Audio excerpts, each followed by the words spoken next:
Commander Zix-9 of the Galactic Exploration Fleet stared at the holographic display with what passed for bewilderment on his gelatinous face. His tentacles writhed in confusion as he turned to address his science officer. "Blorb, are you absolutely certain about these readings? This can't be right. The most dangerous creature on this backwater planet is microscopic." Blorb, a mass of pulsating purple goo with eye stalks, burbled affirmatively. "Affirmative, Commander. Our scans are conclusive. The entity known as Naegleria fowleri is, without a doubt, the deadliest life form on this Earth." Zix-9 let out a sound that was half laugh, half gurgle. "Oh, this is rich. We came all this way, crossing light years of space, expecting to find fearsome predators or advanced weaponry, and instead we find a bloody amoeba." The bridge of the galactic exploration vessel Hubris erupted in a cacophony of alien laughter.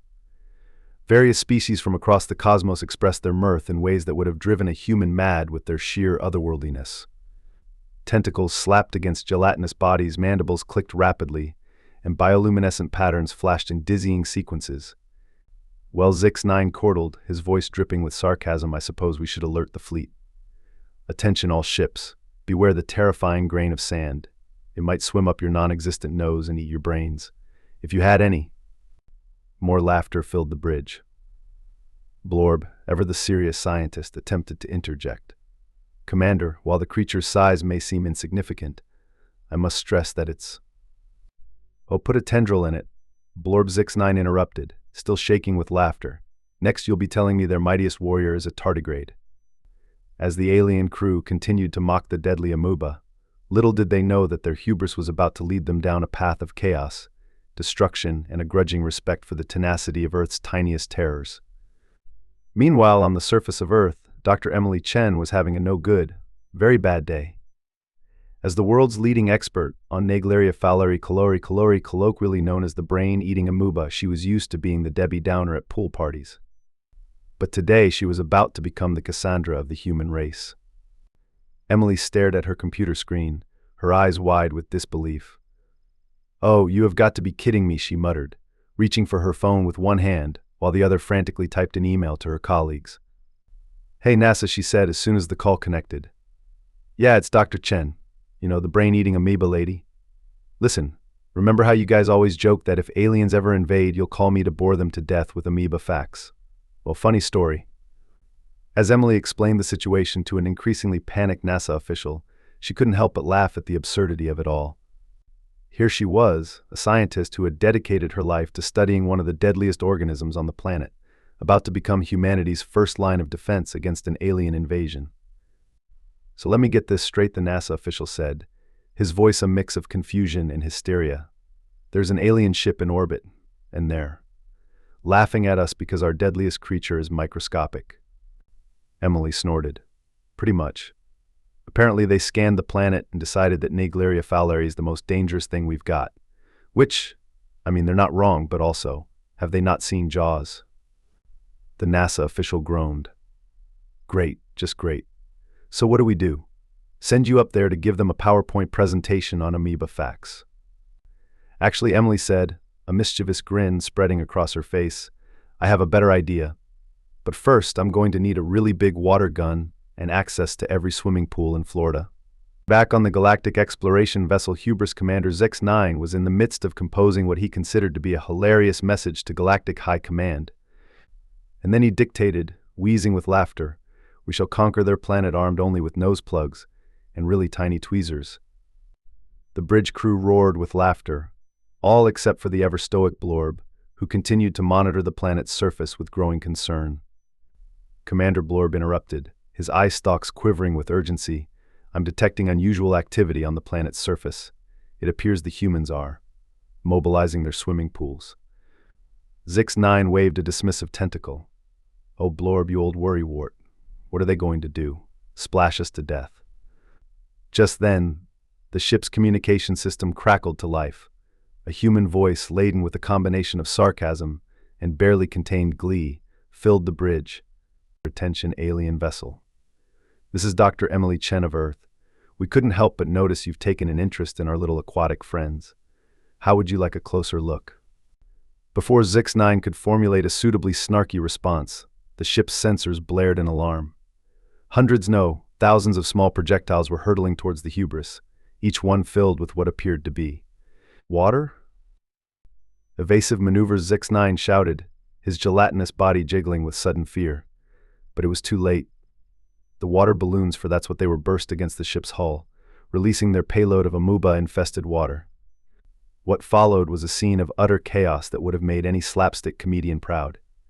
Alien crew members slipped and slid across suddenly wet floors. Those with absorbent skin began to swell comically as they soaked up the water. And everywhere, microscopic invaders began their insidious work. Zix-9 flailed his tentacles wildly, trying to maintain some semblance of control. Status report, he gurgled, his voice an octave higher than usual. Blorb, who had wisely sealed himself in a protective bubble, responded with what might have been a touch of "I told you so" in his voice. Commander, it appears the humans have weaponized their deadliest life form. Crew members are reporting strange sensations in their neural clusters. Those with nasal analogs are experiencing significant discomfort. As if to punctuate Blorb's report, and crew member with a particularly prominent proboscis let out a shriek that would have shattered windows. Had there been any. It's in my smell, Zor. Oh, great Zorbax, it's eating my think meat. Zix-9 watched in horror as his mighty crew succumbed to the microscopic invaders.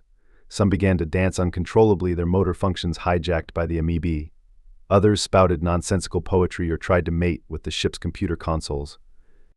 It was a scene of utter bedlam, made all the more ridiculous by the fact that it was caused by organisms smaller than a speck of dust. As the hubris began to list dangerously in orbit, Zix-9 made the only decision he could, with as much dignity as he could muster, which wasn't much, considering he was now hiccuping bubbles and had developed a sudden obsession with Earth's rubber ducky. Concept, he opened a channel to the planet below. "Attention, humans," he said, trying to keep his voice steady as one of his eye stalks attempted to tango with a nearby tentacle. "We, seem to have underestimated your planet's defenses. We hereby declare you the victors and..." "Oh, Zorbax, is that my brain doing the Macarena? We'll just be going now. Please don't follow us, your planet is terrifying." With that, the hubris engaged its faster-than-light drives, leaving behind a trail of glitter, a strange side effect of the amoeba infection, and a series of increasingly bizarre distress calls. Back on Earth, Dr. Emily Chen stood in front of a hastily assembled press conference, trying her best to maintain a serious expression. It wasn't easy, considering she had just saved the world with what amounted to a galactic-scale practical joke. And so she concluded, "Thanks to the quick thinking of our scientists, the brave men and women of our pool patrol units, and about 10 million gallons of amoeba-infested water, we have successfully repelled the alien invasion."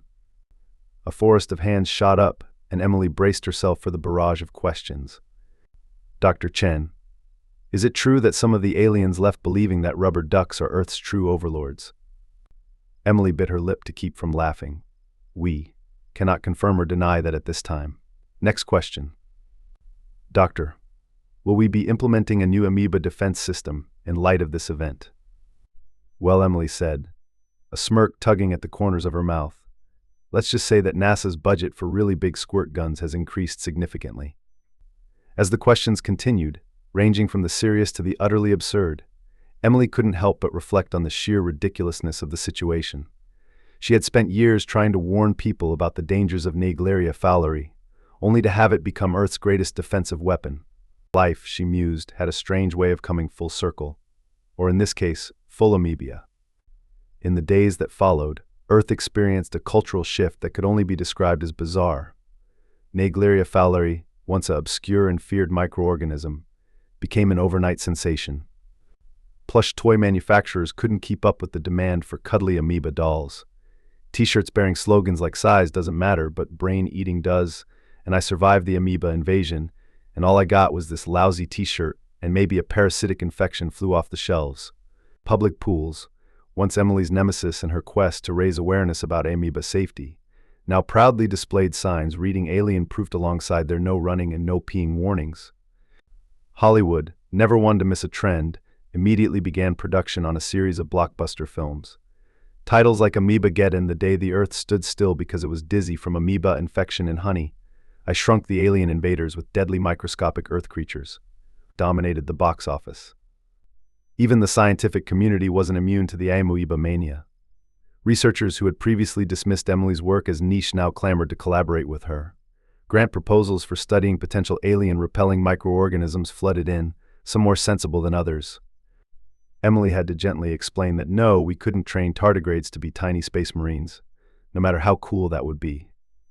But amidst all the chaos and celebration, Emily found herself increasingly pulled into high-level government meetings. As Earth's newfound amoeba defense expert, she was now a key figure in shaping humanity's future extraterrestrial policy. So Dr. Chen, the president, said during one such meeting, trying to maintain a serious expression despite the absurdity of the situation, "You're telling me that our best defense against future alien invasions is to super-soak them with deadly pond scum?" Emily nodded, fighting to keep a straight face. "In essence, yes, Madam President, although I'd prefer we not use the term pond scum in official documents. Weaponized aquatic microbiota has a nicer ring to it, don't you think?" The president pinched the bridge of her nose, a gesture Emily had seen countless times since the invasion. "Right, of course. And the Space Force folks, what do they think about all this?" A general cleared his throat, looking somewhat uncomfortable in his newly redesigned uniform now featuring a small, cartoonish amoeba patch. "Well, we're adapting. Our new recruits are showing remarkable aptitude with water balloon launchers, and we've made significant advancements in space-worthy super soaker technology." Emily bit her lip to keep from laughing. The mental image of stern-faced astronauts armed with giant squirt guns was almost too much to bear. "There is one concern," though the general continued, his face growing serious. "We've intercepted communications suggesting that the aliens are, well, they're considering weaponizing their own microorganisms." A hush fell over the room.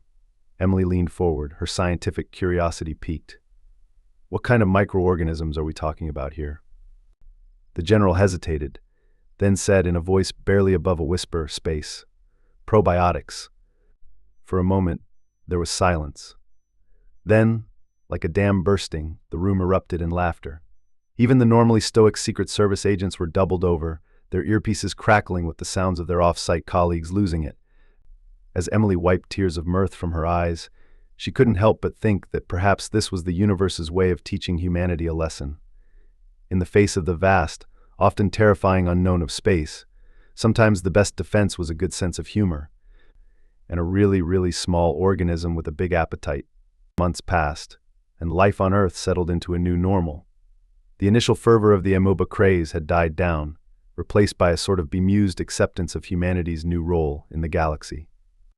Emily, for her part, found herself in the strange position of being both a scientific celebrity and Earth's de facto alien relations specialist. She split her time between her lab, where she continued her research into Naegleria fowleri and other potentially useful microorganisms, and a series of increasingly surreal diplomatic meetings. It was during one of these meetings that things took yet another unexpected turn. Emily sat at a large, round table, surrounded by a mix of human diplomats and representatives from various alien species who had, in the wake of the hubris incident, decided that perhaps humans weren't as primitive as they'd first thought. The aliens wore an assortment of protective gear, ranging from simple nose plugs to full-body containment suits. And so. Emily concluded her presentation, fighting to keep a straight face as she addressed a being that looked like a cross between a jellyfish and a disco ball. "While we appreciate the Zeexlorbian Empire's offer of a non-aggression pact, we feel that the proposed exchange of deadliest microfauna might be a bit premature. Perhaps we could start with something simpler, like a cultural exchange. I hear your bioluminescent interpretive dance is quite something." The Zeexlorbian ambassador's tendrils rippled in what Emily had learned was a sign of agreement. "Your words are wise, Dr. Chen of Earth. We would be honored to share our dance of 1,000 glowing appendages with your people. Though perhaps we could do so via hologram. Some of our dancers are still a bit twitchy around water." Emily nodded solemnly, even as she felt a laugh bubbling up inside her. "Of course, Ambassador, we completely understand." Just as the meeting seemed to be wrapping up, a commotion outside the conference room caught everyone's attention. The doors burst open, and in rushed a harried-looking aide, followed by, "Oh, you have got to be kidding me," Emily muttered under her breath. It was Commander Zix-9 of the Hubris, looking somewhat worse for wear. His gelatinous form quivered with what might have been nervousness, and one of his eye stalks appeared to be permanently crossed. "Greetings, Earthlings and esteemed galactic colleagues, Zix9 announced, his voice carrying a slight echo, as if he was speaking from inside a fishbowl. I come seeking asylum. The room erupted into chaos. Alien diplomats recoiled, some activating personal force fields, others attempting to squeeze their non-Euclidean anatomies under the conference table. The human contingent wasn't much better, with several officials reaching for weapons that, due to the nature of the meeting, consisted mainly of oversized water pistols. Emily, however, remained calm. She'd been expecting something like this ever since the hubris had fled Earth's orbit, trailing glitter and mangled pop culture references. Commander Zix9, she said, her voice cutting through the pandemonium like a scalpel through particularly jiggly jello. I see you've recovered from your encounter with our planetary defenses. Mostly. Zix9's body rippled in what might have been a shudder. Ah yes, Dr. Chen, the infamous Amoeba Queen herself. I must say, your reputation has grown quite formidable in certain corners of the galaxy. There are some species that begin spontaneously molting at the mere mention of your name. Emily couldn't help but smirk. I'm flattered. Though I have to ask, why come back? Last I checked, your ship was leaving a trail of panicked distress calls and... Was that Abba's dancing queen I heard in the background? The alien commander's gelatinous form turned a deeper shade of blue, which Emily guessed was the equivalent of a blush. Yes, well, about that. It seems that our encounter with your planet's microbiota had some unexpected long-term effects. As if on cue, one of Zix9's tentacles began to tap out a rhythm that suspiciously resembled Staying Alive by the Bee Gees. You see, Zix9 continued, trying to ignore his disco fever appendage. While we managed to purge most of the amoeba infection, some of my crew developed a rather intense obsession with Earth culture, particularly your music and dance forms from the late 20th century. Emily blinked, trying to process this information. So, you're telling me that your entire crew has become what? Intergalactic disco fanatics? Zix9 nodded, his eye stalks drooping in embarrassment. I'm afraid it's worse than that. Half of my navigation team insists on plotting our course via something called the electric slide. Our communications officer only speaks in lyrics from something called Bohemian Rhapsody. And don't even get me started on what happened when we discovered your meme-ca. The room had gone eerily quiet, every being present trying to wrap their minds around the image of a spaceship full of aliens doing synchronized dance moves across the cosmos. Emily, for her part, was struggling to maintain her composure. Here was the commander of the ship that had nearly invaded Earth, now seeking refuge because his crew couldn't stop boogieing. It was absurd, hilarious, and somehow perfectly in line with how things had been going lately. Let me get this straight, she said, her voice trembling slightly with suppressed laughter. You want asylum on Earth because... Zix9's entire body seemed to deflate. Because the Galactic High Command has declared us a rhythmic risk to the stability of space-time itself. Apparently, our ship's new tendency to spontaneously transform into a giant disco ball is playing havoc with some of the more sensitive instruments in the galaxy. We're no longer welcome in most star systems, and well, Earth is the only place that might understand our unique condition. Emily looked around the room, taking in the mix of shocked, amused, and utterly befuddled expressions on both human and alien faces. She thought about the absurdity of the past few months, how a microscopic amoeba had not only saved Earth from invasion, but had now apparently turned a group of would-be conquerors into the galaxy's most enthusiastic disco revival act. And then, because sometimes the universe leaves you no other choice, she burst out laughing. Her laughter, starting as a small chuckle and building to a full-blown guffaw, seemed to break the tension in the room. Soon, humans and aliens alike were joining in, their various forms of mirth creating a symphony of amusement that probably sounded like a malfunctioning zoo to any passing observers. As the laughter died down, Emily wiped tears from her eyes and turned to address the still mortified Zix9. Well, Commander, I think I speak for Earth when I say, welcome to the party. The alien's eye stalks perked up. You mean? Emily nodded, a mischievous glint in her eye. Oh yes, I think we can find a place for you and your crew. In fact, I have a feeling you're about to become Earth's hottest new tourist attraction. How do you feel about Las Vegas? As the meeting devolved into an impromptu planning session for Disco Aliens, the ultimate Earth experience, Emily couldn't help but marvel at the strange turn her life had taken. From obscure researcher to savior of Earth to, apparently, manager of an interstellar dance troupe. She made a mental note to update her business cards. Dr. Emily Chen, Amoeba expert, alien diplomat, and galactic party planner, it had a nice ring to it. Epilogue 1 year later. The neon lights of Las Vegas seemed to pulse in time with the music blaring from the newly constructed cosmic boogie palace inside. A packed audience of humans and visiting aliens watched in awe as Commander Zix-9 and his crew, now known galaxy-wide as the Amoeba Fever, performed their signature move, a gravity-defying routine that combined the best of Earth's disco with the unique anatomical capabilities of gelatinous space beings. Backstage, Emily Chen adjusted her sequined lab coat, a fashion choice she never thought she'd make, and prepared to introduce the next act, a collaborative piece between the Zix-Lorbian bioluminescent dance troupe and a human breakdancing crew. As she stepped out onto the stage, greeted by cheers from a multitude of species, Emily reflected on the bizarre chain of events that had led to this moment. A deadly amoeba had saved the world, turned invaders into dancers, and somehow ushered in an era of unprecedented galactic cooperation and really great parties. She grabbed the microphone, its glitter matching the sparkle in her eyes, and addressed the crowd. "Ladies, gentlemen, and beings of all taxonomic classifications, are you ready to boogie across the cosmos?" The answering roar shook the building, a unified cheer that transcended species, planets, and galaxies. Emily grinned. Who would have thought that the key to universal peace and understanding was a combination of deadly microorganisms and the Bee Gees? As the next act took the stage in a blaze of light and pulsing rhythm, Emily found herself tapping her foot. The universe, it seemed, had a sense of humor after all, and a pretty good sense of rhythm to boot. In the grand cosmic dance, Earth had found its groove, and it was microscopic, deadly, and absolutely fabulous.